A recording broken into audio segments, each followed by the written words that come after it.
मैं चढ़ाऊंगा उन दो रघुवंशियों की बलि।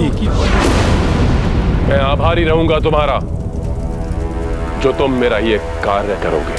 नहीं, नहीं, आपके लिए नहीं, अपने लिए करूंगा। उन श्रेष्ठ आत्माओं की बलि चढ़ाकर इस संसार का सर्वशक्तिमान योद्धा बन जाऊंगा मैं।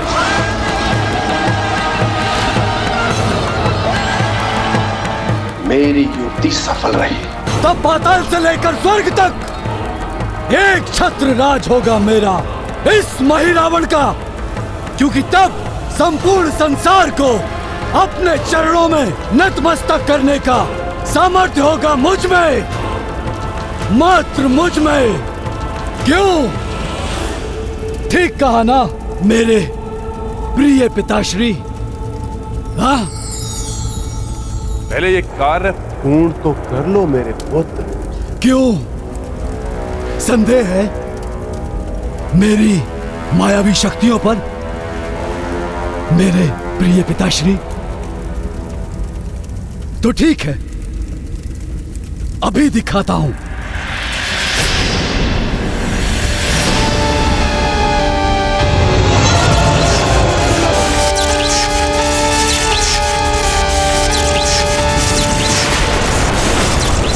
क्यों पिताश्री, मायावी दर्पण देखकर चौंक गए ना?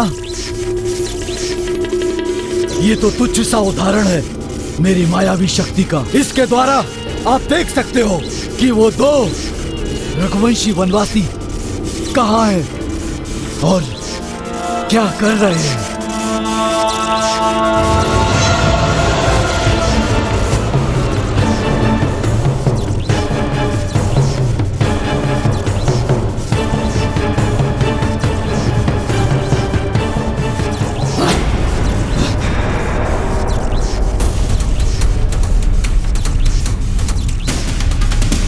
वो दो वनवासी रघुवंशी कहाँ हैं?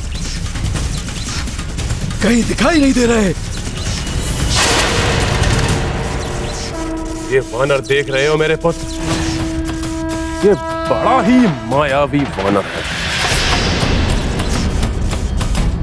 अवश्य इसी की पूंछ से बने हुए शिविर में होंगे वो दोनों वनवासी। प्रतीत होता है कि उन्हें आभास हो गया कि मैं तुम्हें भेज सकता हूं। परंतु पिताश्री, महिरावण हूं मैं, जो एक बार ठान लिया बस करके ही रहता हूं। मुझसे बचा नहीं पाएगा ये तुच्छ वानर। उन दो रघुवंशियों को नहीं बचा पाएगा। किंतु स्मरण रहे मेरे पुत्र, ये वानर बाल अवस्था से ही राक्षसों का काल बना हुआ। हाँ, पता है। और बड़े होकर इसने आपकी वाटिका उजाड़ी, लंका का दहन किया, नवग्रहों को मुक्त करा के मेघनाथ की मृत्यु का योग बनाया।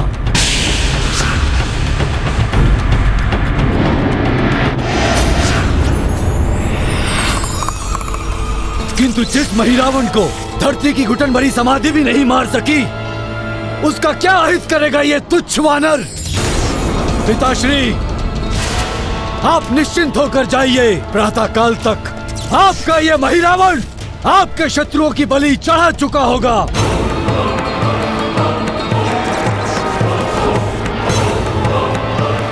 उचित है महिरावण, परंतु ध्यान रहे उस वानर से सदैव सावधान रहना।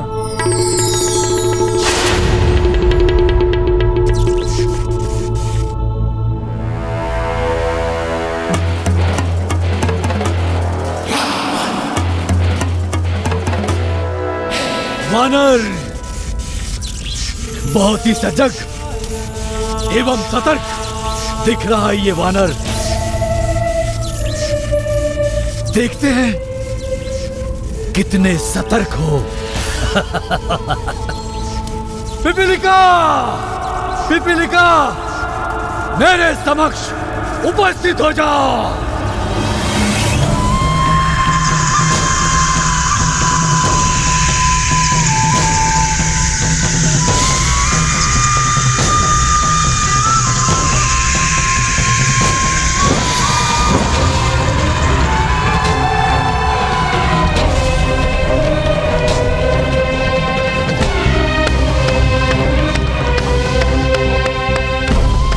प्रणाम महाराज महिरावण।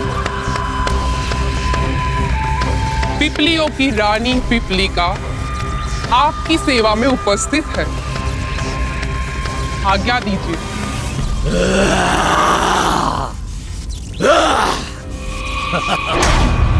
ये देखो, ये देखो रानी पिपीलिका।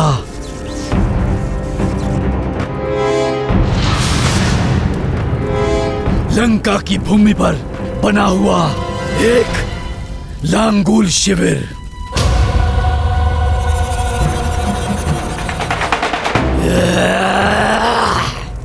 और इस लांगुल शिविर में 2 रघुवंशी वनवासी भाई, ये दोनों मुझे इस महिरावण को मुझे यहाँ चाहिए। बहुत ही साधारण सा कार्य है महाराज। हाँ? मेरी ये छोटी छोटी पिपलियां इनकी शयन धारा के साथ ही इन्हें यहाँ ले आएगी।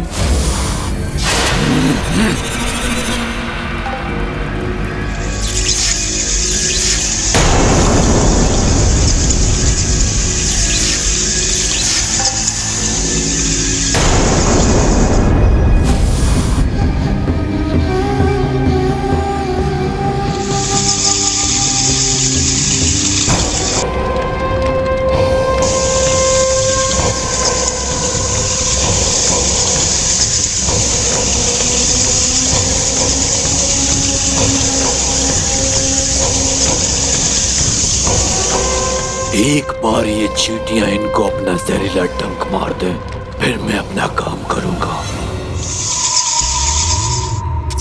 देख रहे हैं महाराज मेरी पिपलियों की कार्य कुशलता। अभी तो बहुत रात्रि शेष है।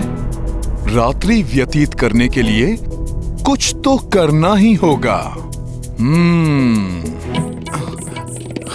समय व्यतीत करने के लिए प्रभु श्री राम के कीर्तन से कोई भी अधिक उत्तम कार्य तो है ही नहीं।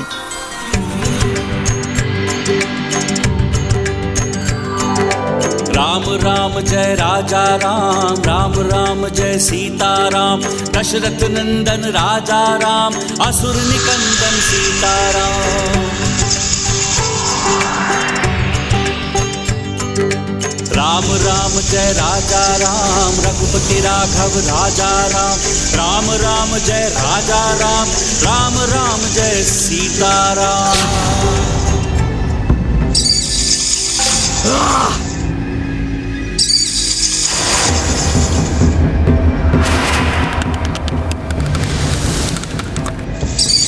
पिपीलिकाओं ने ये कार्य क्यों रोक दिया?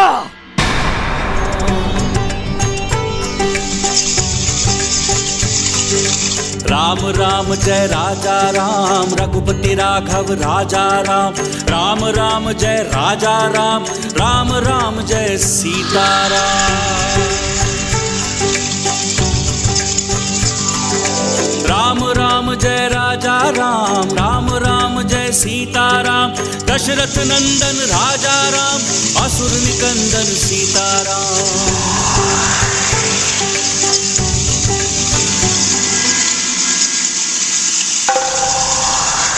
ये हो क्या गया है पिपलिकाओं को?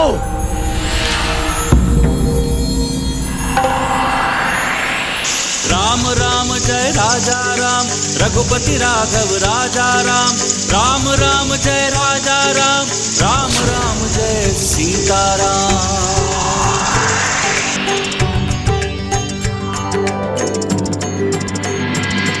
उस वानर ने अपने मधुर स्वर से लगता है मेरी पिपलियों को वश में कर दिया है, किंतु वो वानर मुझे वश में नहीं कर सकता। महाराज, मुझे वहां जाने के लिए प्रस्थान की अनुमति दीजिए।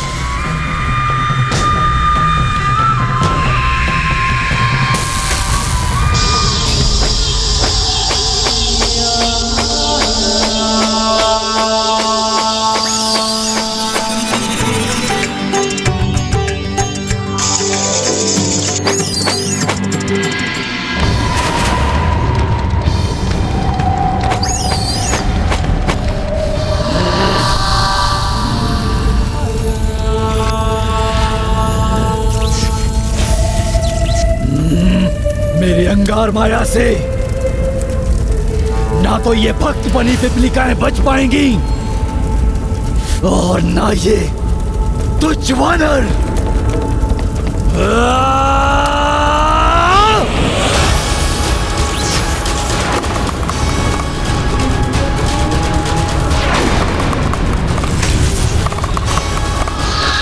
राम राम जय राजा राम, राम राम जय सीताराम।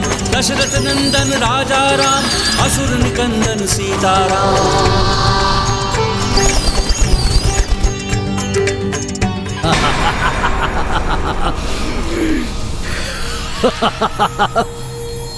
उन्हें ज्ञात भी नहीं हो पाएगा कि उन पे विनाशकारी अंगारों की वर्षा हो जाएगी।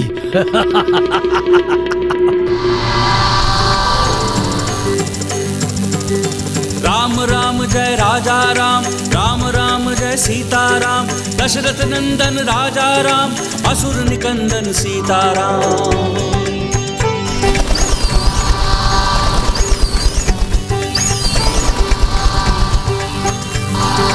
राम राम जय राजा राम, रघुपति राघव राजा राम। राम राम जय राजा राम, राम राम जय सीताराम। घोर आश्चर्य! अंगार वर्षा फूल वर्षा कैसे बन गई? जय जय श्री राम। राम जय राजा राम, रघुपति राघव राजा राम। इसकी पूंछ तो वज्र के समान कठोर है। सीताराम। डंक टूट गया है मेरा। राम राम पिपीलिका का डंक टूटकर चकनाचूर कैसे हो गया? राजा राम, असुर निकंदन सीताराम।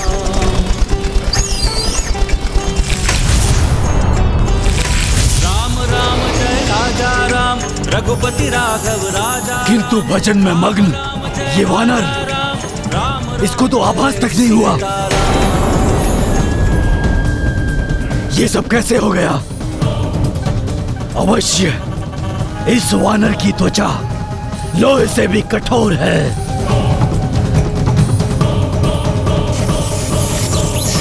कोई बात नहीं वानर, ये मेरा पूर्ण कार्य मेरे दो अलक्ष्य दैत्य पूरा करेंगे।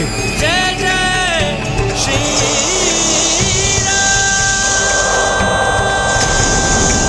महामायावी दैत्य आराहस्त और पाषाण भेदी उस वानर के पूंछ से बने शिविर में सेंध लगाकर उसके भीतर जो नर है उसे लेकर आओ। जो आज्ञा स्वामी। हाँ आराहस्त, चले शिविर की ओर। परंतु उस वानर से सावधान रहना, वो कुछ करे उससे पहले कार्य संपन्न होना चाहिए। हनुमान,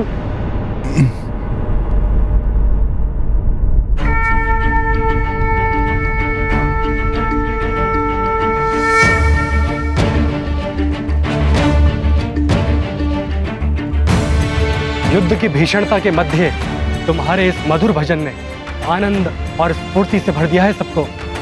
धन्यवाद लक्ष्मण भैया, परंतु प्रभु श्री राम का नाम ही मधुरता का भंडार है और उनके नाम संकीर्तन तो आनंद का सागर है, जिसे गाने वाला और सुनने वाला आनंद से झूम ही उठता है।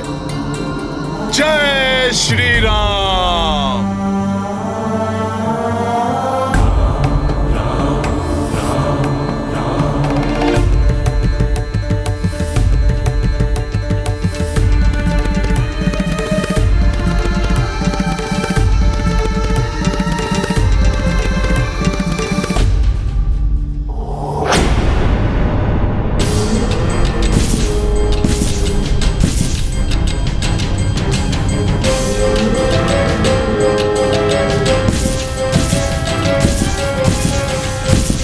मुझे किसी के शिविर की ओर आने का आभास हो रहा है। ये कैसे हो गया?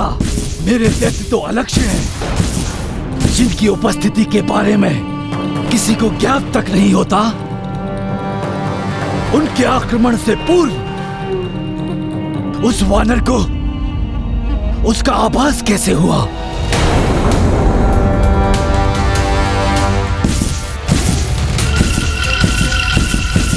कोई तो है।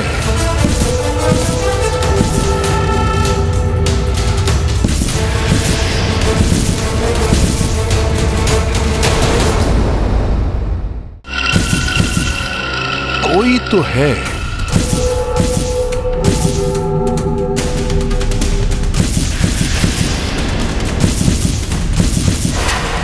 किंतु ये है कहां?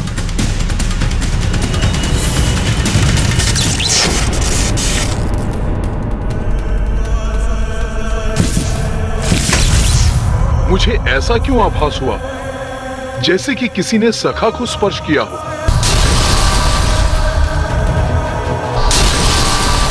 नहीं, ये अवश्य ही एक भ्रम मात्र है। ये क्या? एक और आश्चर्य, पाषाण भेदी का प्रहार इतना प्रभाव भी नहीं छोड़ पाया कि उस वानर को उसका आभास भी नहीं हो रहा है।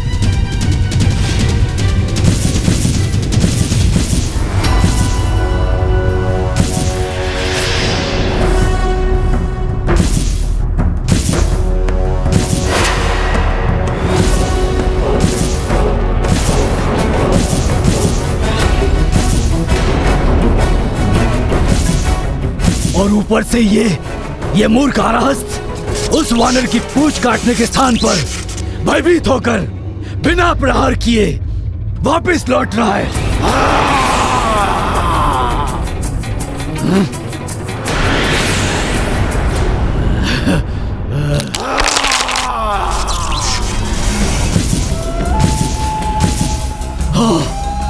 बहुत अच्छे आराहस्त, वार करो उस पर। तुम अवश्य सफल होगे।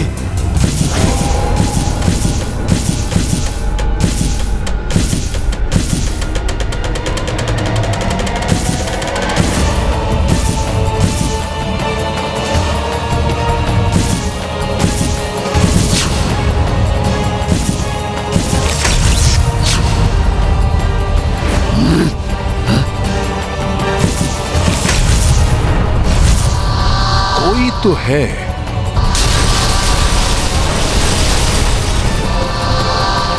नहीं हनुमान, ये अवश्य ही एक भ्रम मात्र है।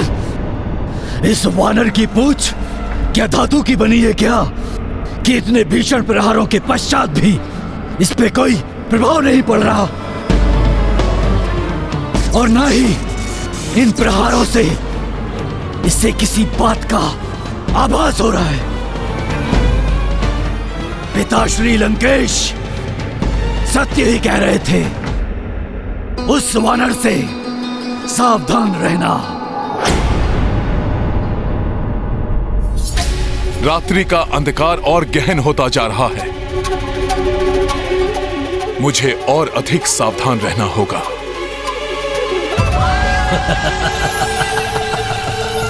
तुम कितने भी सावधान हो जाओ वानर, परंतु इस महिरावण से बच नहीं पाओगे और ना ही बचा पाओगे उन दो रघुवंशियों को, क्योंकि मैं स्वयं आऊंगा। लंकापति रावण का पुत्र महिरावण स्वयं आएगा। तुम बस इसी तरह बैठे रहोगे और मैं उन दो रघुवंशियों को लेकर चला जाऊंगा।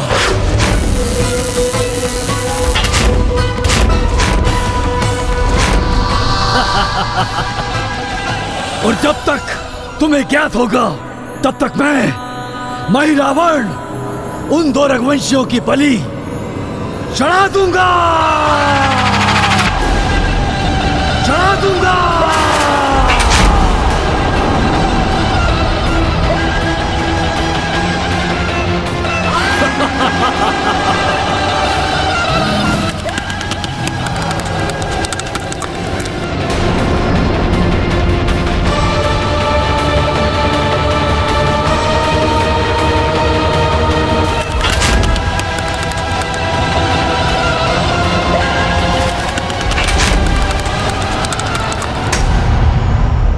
कितनी भी विकट परिस्थिति हो, निष्ठावान व्यक्ति अपने कार्य के प्रति पूर्ण समर्पित होते हैं।